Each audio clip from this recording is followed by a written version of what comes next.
মনে মনে ধিক্কার দিই, কেন কবিতা লিখতে চাই। চাঁদের জ্যোৎস্না সুড়সুড়ি দেয় কলমকে, কিন্তু কবিতার অক্ষর যখন লাষ্টমী রাত পেরিয়ে উঠে আসে কাঠ ফাটা মাঠে, যখন সেই ফাটা ফাটা মাঠে ৮০ বছরের বৃদ্ধ দাঁড়িয়ে ঘাম ঝরাচ্ছে শস্য ক্ষেতকে সবুজ করার জন্য, তখন মনে হয় আমার কবিতার অক্ষর কি পারবে ওই চোয়াল ভাঙা বৃদ্ধকে শেষ ১৫টা দিন বিশ্রাম দিতে। যদি তাই না পারে, তবে কেন কেন কবিতা লিখতে চাই। সমুদ্রের ঢেউ আমার কলমে পংক্তি হয়ে যায়, কিন্তু কবিতার পংক্তিতে যখন ফেনামাখা ছোট্ট শিশুটা দাঁড়িয়ে থাকে হাতে ঝিনুকের মালা দিয়ে, যখন শহুরে বাবুর কাছে ফিরি করে ছোট্ট হাতের ঝিনুক, তখন আমার কবিতার পংক্তি কি পারবে তার নিলামে বিক্রি হয়ে যাওয়া শৈশবকে ফিরিয়ে দিতে। যদি তাই না পারে, তবে কেন কেন কবিতা লিখতে চাই।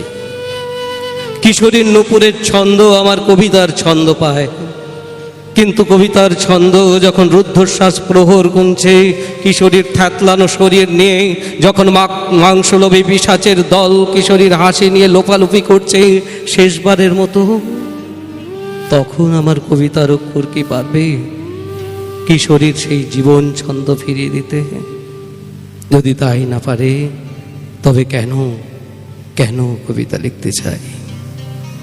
মায়ের কোলের ঘুমন্তর শিশু আমার কবিতার অলংকার, কিন্তু সেই অলংকার যখন একদল বিবেকহীন ডাক্তার নির্লজ্জ পৈশাচিক হাসি হাসতে হাসতে কেড়ে নেয় আমার কবিতা থেকে, যখন অলংকারহীনা মা শূন্য বুক নিয়ে হাসপাতালে হাসপাতালে ঘুরে বেড়ায় পাগলের মতো ছেলের প্রাণ ভিক্ষা করে, তখন আমার কবিতার অলংকার কি পারবে মায়ের সেই অলংকার ফিরিয়ে দিতে।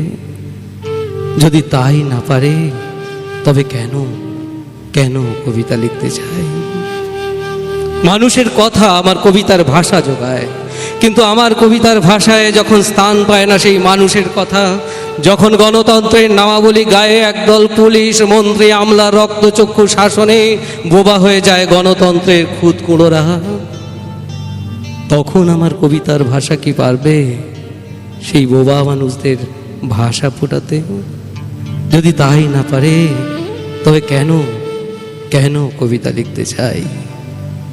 অনুযোগ নয়, অভিযোগও নেই কারো কাছে, শুধু নিজের কলমের প্রতি ধিক্কার। নমস্কার।